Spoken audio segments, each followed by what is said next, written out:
Yo, it's Edwin, and I'm hanging with Gallo, the guy you know.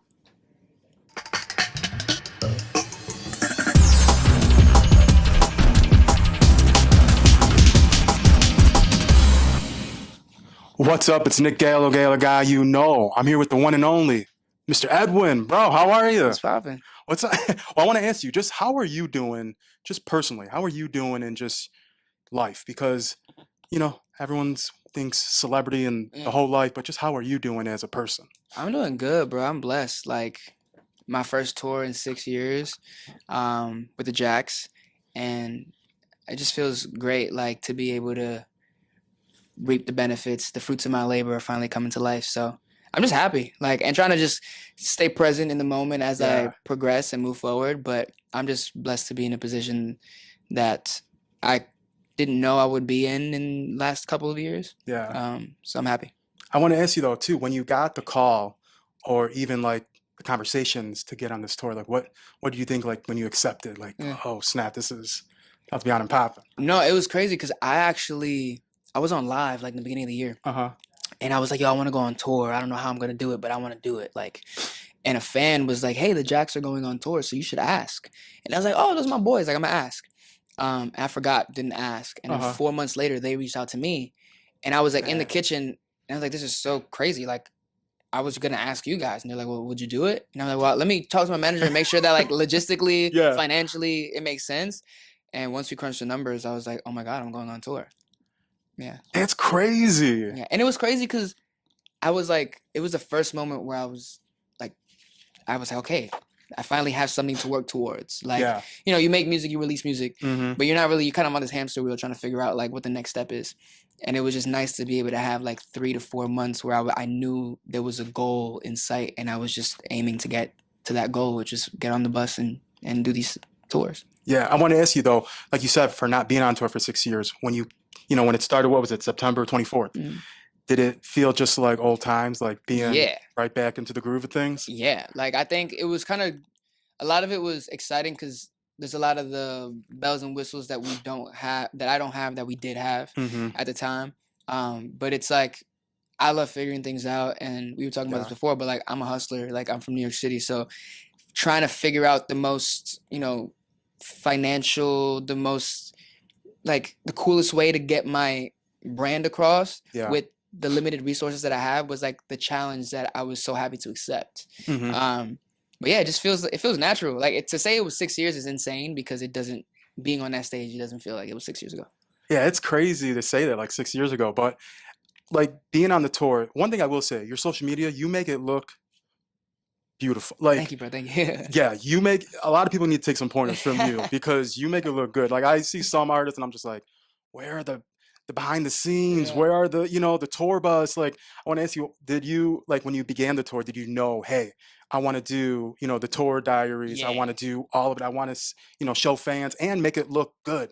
Like your Yeah. edits are amazing on Thank you. Yeah, I had my boy Andrew. He's also doing merch for me, but them. he films everything and I edit it. And yeah, before the tour, I was like, I know the importance of content. I know that there are a lot of artists who can't go on tour. They don't have Yeah. the resources. They don't have the fan base to be able to do something like this. And I think showcasing that I'm not just the person making music in his bedroom. Like I'm more Hmm. than that. I have a fan base that's willing to see me perform. So I wanted to document the whole process because that is a leg up that I have on a lot of the artists. Not everybody's releasing music. Everybody's Yeah. an artist, but not everybody has a touring business. So Yep. to be able to do that and to showcase that, I think makes it just feel a little bit more professional. Makes it feel like I'm actually working. Yeah, definitely. And I want to ask you, while on tour, are you creating like still, or are you kind of just like focused on just touring and then like wait for creating any kind of music just after? Yeah, no, I haven't even listened to music yet. It's crazy. Like I can't like new music's dropping. I'm just saving it to listen to it Uh-huh. like after the tour because I don't know. I think I don't want to be inspired in that way right now. Hmm. Um, and knowing that I don't have the faculties to be able to like record, Yeah. I don't know how to compartmentalize. Like I can't like, or maybe that's the wrong word. Like I need to if I'm touring, I'm touring. If I'm making Yes. music, I'm making music. Like I do a lot of K-pop, Uh-huh. and I'll go to Korea for like a month and do that. And when I come home, I'm like, okay, cool. Like now I got to turn the Edwin brain on and do that. Yeah. It's hard for me to do it all at the same time. It's just crazy. I don't know how people do it. I respect though that because I feel like sometimes you get like lost in the mix Yeah, almost. So I like that you're just staying focused, like, yeah, on the tour with the music. yeah. And I am doing a lot, like Hmm. because I am self sufficient. Like I need to be able. I don't mind wearing all the hats, but I want to give 110% of my energy to that thing and not be swayed by like something else. I like someone told me like if you give 100% of your energy to 100 things, you're only giving 1% of your energy to each thing. So I want to be Hmm. able to like give my all to like if I'm editing something, like lock in and don't think about making music or don't think about something. Just I'm locked in on the edit for the next 3 hours. You know. Yeah. No, I respect that. I want to ask you though. I know a few days ago, Friday, you just released, Yeah. Appetite with Jack and Jack, and it's crazy because you were on tour together. Mhm. How did that come about? Like, was this something prior, or was it something that came to fruition Mhm. while on tour? It was prior. Okay. They already had the song written and produced, and they were like, "Yo, bro, like we got this." Actually, Johnson was singing the falsetto on the hook, and he's like, Okay. "Man, we got to get somebody else on this because like I don't know if I'm gonna keep my falsetto on there." And they reached out to me and they were like, "Yo, we should do this." And I loved the record. I was like, "Hell Yeah. yeah!" And I was like, "I think I have a little bit of production pointers that I wanted to add in there." And they were super sweet about just like tossing me the stems and. Yeah, we just knocked it out, and it turned out to be so much cooler than I think we both imagined it would be. And Yeah. now getting to it's fun that we're on tour because we got on the stage and all the fans are singing the lyrics Hmm. back. Even before we released the record, they knew the lyrics and doing the videos together, like finding different alleyways in different cities. And I feel like it's making us closer as friends, Hmm. which is just a byproduct of an amazing song. Yeah. No, that's awesome that you like are on tour and you get to perform it, and like you Yeah, said, you did it before, but that's dope. Just you get to bring it to life on the yeah, tour. yeah. So I respect that. I want to ask you, how was the transition though, becoming a solo artist? Like, was it easy for you? Was it kind of natural? Because I know sometimes artists that are in a group, they depend on their counterparts. Mhm. Sometimes people are like intimidated by being on stage by themselves. Was it an easy flow for you when making that transition? I feel like the hardest part was the beginning when it Hmm. was like, okay, I have to like figure this out. Yeah. And again, like having to figure it out is sometimes the most fun part Yeah. because I'm like, all right. And then when it actually all the pieces starts to come together, I'm like, okay, I think this is gonna work. Yeah. Um, but I'm still figuring it out. Like Yeah. I'm independent still, and I plan to be independent for a while. But to see how far I've come from just listening or being in the right conversations and listening in Hmm. the right conversations and the connections that I've made throughout the pretty much years that I'm able to leverage because I just applied myself. Yeah. Like I showed up every day to the studio. Like I would converse with all the choreographers and make sure I shake hands with everybody and tell everybody they're having a good time, so that when it is time to shine as a solo artist, these people are willing to help me, Yes.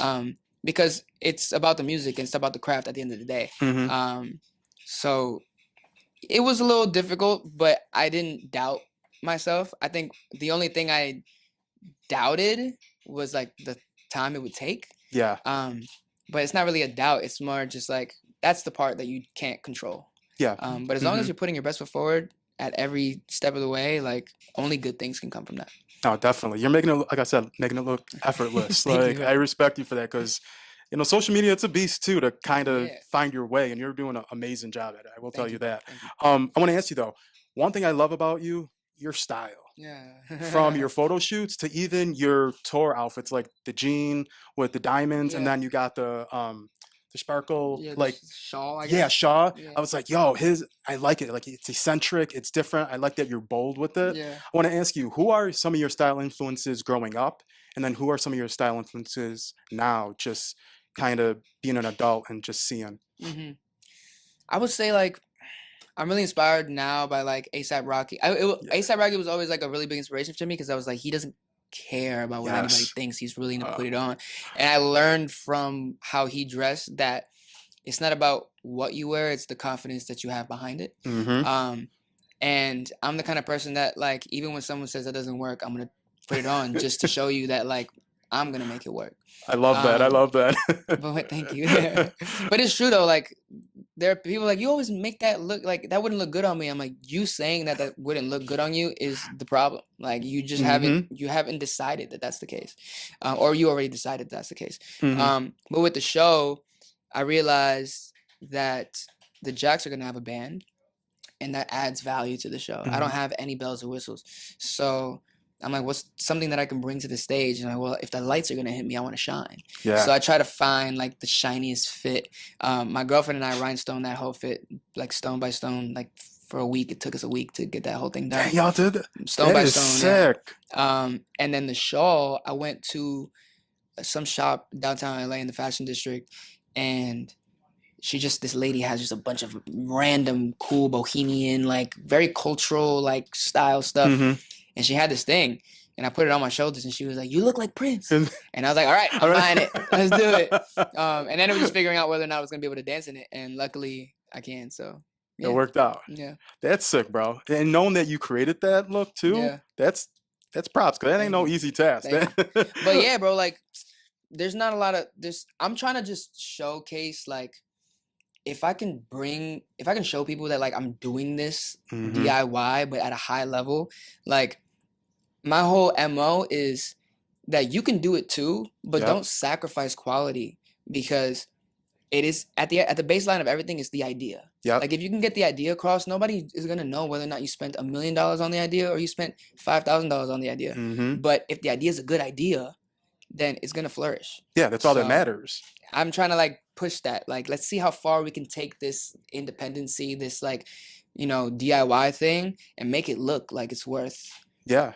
thousands of dollars. And that's what I asked you too. From being from a label, now being independent, are you happy it went like that? Because you got to learn Yes, so much of the business and 100%. seeing, all the kind of, I guess, the bad side of things. Because Yeah, labels, I mean, not saying labels are bad, but you see a lot of the nasty stuff behind the yeah, scenes that no yeah. one sees. Everyone just sees the great stuff. Hmm. But knowing what like, was it great to have that and bring Oh, a that with you? million. Because I feel a lot of people that aren't signed to a label and just straight independent, they really don't know because they didn't Yeah, have a label, kind of, an A&R, a PR, a rep, a record label rep, yeah, all of that to kind of guide them. yeah. I would say yes, 1,000,000%. The biggest takeaway that I learned is that labels have no sense of budget. Yeah. Like they just spend money, like because they have money, and it's like it was eye opening to see the music videos that they spent $10,000 on that we Hmm. curated that they allowed us to do because we pushed hard enough, Yeah. and then to see the $500,000 month music videos that basically didn't compare to what we were Yeah. doing. And I'm like, again, back to the whole idea thing. Like the idea was stronger than the bells and whistles that we paid for. Like we didn't need the trailer with the catering and we didn't need it. Like no one asked us Yeah. if we wanted it. Because at the end of the day, like it shouldn't feel like a relaxing, chill. It should be like a creative process that you want to be involved in. Yes. And it was easy for us to lock in for a $10,000 music video that we curated because we curated it. So we wanted to be a part of the process. Hmm. Whereas, like, yeah, maybe put me in a trailer if I didn't come up with the idea because now I have to sit through having to do this thing that I don't want to do. Yeah. So maybe that's the payoff. But yeah, it taught me a lot about what you should spend money on and what you shouldn't spend money on and what things actually cost. Or now I'm realizing how what things actually cost.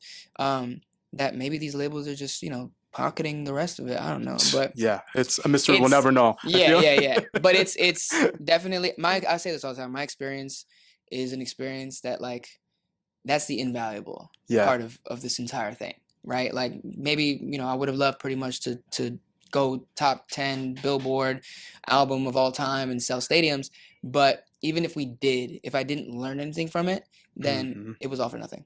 Definitely. Yeah.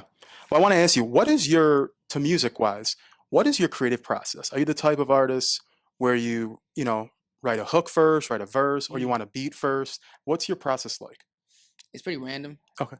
But I would say for me, because I produce and write my music, Hmm. um, I have a general world that I want to live in, and I'll like come up with production ideas for it. And then once I have an idea or two that I like, Hmm. I kind of just like I just forget about it and come back to it like a day or two so I can come back with fresh ideas. And I just lay down as much melodies as possible. I'm like a melody king when it comes to that. Like I probably don't care what a lot of songs are talking about. if the melody doesn't hook me on. And I think a lot of people could say the same, but they don't realize it. I think that's so true. A lot of people don't want to admit that, I feel. Yeah, like Uh-huh. "Happy" by Pharrell is like the simplest song ever, but the melody is just if a 5-year-old could sing it, then you're golden. Hmm. Um, and yeah, from there I'm like, okay, what is this song gonna be about? Like because realistically, like I made it this far, and this is all I really wanted out of the song. So let's see where we land. And I kind of just try to find the concept that sonically sounds as close to what I was saying when I was doing Hmm. the melodies. But very, very, very rarely do I write a song from an idea like Okay. first. Okay. Um, which I don't know. Sometimes it's and maybe this is the songwriter in me that like I do a lot of K-pop. I do a lot of writing for other artists. So maybe it's easier for me to just kind of like let go of records that way. Yeah. There are like one or two records that I wrote from like an emotion like plays from the heart Hmm. that I listen back and I'm like, it's hard to even identify with these records because I'm not there anymore. So do I want to release these? So Hmm. maybe that's I don't know. That's a conversation I should have with myself. But I want to ask you though, how does it feel though dropping music at your own time and leisure? Like it's Mm, not a pressure of hey, you're dropping the song regardless if you like it or not, yeah, or you got to do this deadline by yeah, next week or tonight. Like you got uh-huh, to like how does it feel just having that freedom yeah, to not have to answer to anybody and just do it at your own pace? yeah. I love it. I mean, I don't like even a lot of my records now. I just kind of with the when the wind decides to blow it, I'll just Bring freaking it. release it. And there's only one time that I felt like it kind of bit me in the ass where I released it too close to like or I submitted it too close to a release date and it just fucked up the artwork. Uh-huh. But otherwise, like it doesn't matter. There's a record right now called Break the Tide that I have out that I released in November that randomly now is getting so many streams and I didn't do anything. I didn't talk about it on social media. It's just the algorithm decided to pick it up that time, and it's just doing well. And It always blows my mind it's how just a that testament happens. to Yeah. like it doesn't matter. I think what I want to do is release more music more frequently, um, but I have this weird thing where I believe like for me Hmm. I don't care what other people think about me, but I feel like if I finish a song it's because I think it's really good. So I don't finish a lot of records. I'll Hmm. start ideas, but if I decided to commit to it all the way through I'm probably going to release it. um so I don't have people like you're probably sitting on a lot of music. It's like I'm not sitting on that much music. Yeah. It's just the 3 or 4 that I'm probably sitting on, like I know those are gold. The rest of them I'm not going to even take it to the finish line. I like that though, because sometimes I feel like people just finish records just to finish them. And it's like they stay in the vault, and And I it's think like, they should. I think people hmm. should. I do. I think I have enough of a process with myself and I trust myself enough to know where I am in that process. Hmm. Um, and sometimes, maybe it's a guitar loop that I put down melodies for, and I'm like, I can't find the structure for these melodies, and I'm not even gonna decide to write lyrics to this because I don't even like the melody. So if I don't like the melody, I'm not even gonna finish the beat. So I didn't make it Yeah. that far, but I made it close enough to know like this is a dud idea. I'm moving on. I respect that. Um, like I said, you could drop music whenever. You've dropped a lot of dope music in the Thank past you. few years. Thank you. One of my favorite songs is "Time of Your Life." Yeah. I Oh love "Time of my. Your Life." It's a vibe. It It's just, is. and it's a meaningful song. Yeah. I like those songs that mean something. Yeah. I want to ask you, what is one of your favorite songs right now getting to perform? And then what's one song right now that you're just like, yo, I like this song a lot right now because I feel like they're That. all your babies. Oh, the one of them. Both of mine. Yeah, Oh, your okay. songs. Yeah. So my favorite one to perform now, as I'm doing more shows, is "Reminded," Okay. because it's one of the more sexier songs that I have, and it's like the only time on stage that I like just go balls to the wall and just like sell sex. Yeah. I'm just like, but it's cheeky, right? Yeah. Because like you get to know my personality as I'm speaking and like through the music, but it's the only moment that I'm like, okay, cool. Like if you aren't awake now, you are. And it's cute because like the girls like swooning and stuff. And I feel like not a lot of artists do that, right? Mm-hmm. Where or do it in the right way. Like Chris Brown right now is probably the only person. Yeah. Um, and I think there's like a level of sex appeal that's missing in music from like a male pop star Mm-hmm. that I think I am confident enough to project. So it's fun, and it's like literally one song, and then you're like, okay, cool, that was a taste, and we're moving on. But the other song that I do love of mine, um, probably it's a sleeper, but Sagittarius Eyes. Oh yeah, I Yeah. love that cover art too. Yeah, it's a good one, right? Yeah, that's some dope cover art. Yes. That one is actually one of the ones that I wrote that was about my girlfriend. Okay. She's Sagittarius, but that's probably one of the only songs that I've written about someone or something emotional, Mm-hmm. from like the heart. But that one is like it's a sleeper in terms of like it doesn't stream as well as the other ones. But I listen to that record, I'm like, I can't believe I made Right. this. I literally can't believe I made this. That's awesome. Um, to wrap up, I know you got a show. Yeah. I want to ask you, what's still on your bucket list that you want to pursue for business wise hmm and for personal wise? Would you say? Um, I think yeah, I just want to like do bigger rooms. Like I just want to Mm-hmm. like I just want more people singing the songs back to me. I just want to impact more people. Like I see the impact that I have on even like as an opener for the Jack and Jack show. Like I can tell whether or not what I'm doing is working. Yeah. And I like to say that it's working. um, but it's it's just nice to see like when I hear people come to me like I didn't know who you were and now I'm gonna stream everything.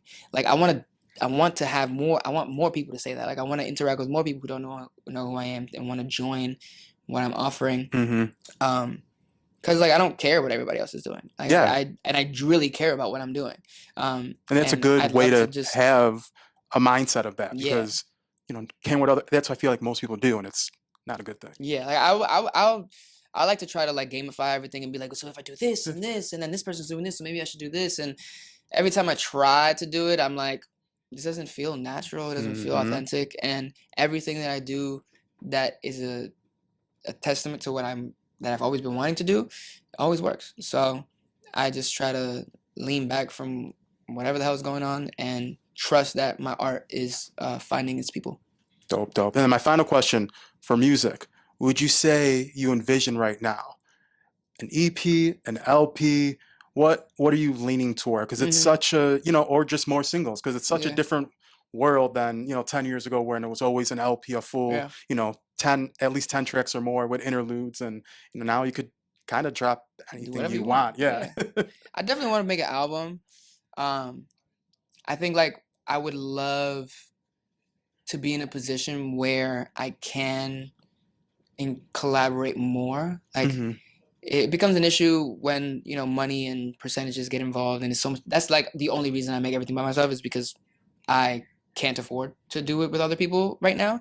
And also I haven't found my team that I would like to do a lot of songs with because it Yeah. ends up becoming way more beneficial to make a body of work with one or two people than it is to have like six different songs with six different producers. Now you're trying to figure out splits with everybody. Yeah. Um, It's a lot. it is a lot, but I think that when I'm ready to like sit down and make a body of work, I don't want to like make a song and then randomly make a song. I want to like sit down and say this is for the album. Hmm. Then I think that it'll be done.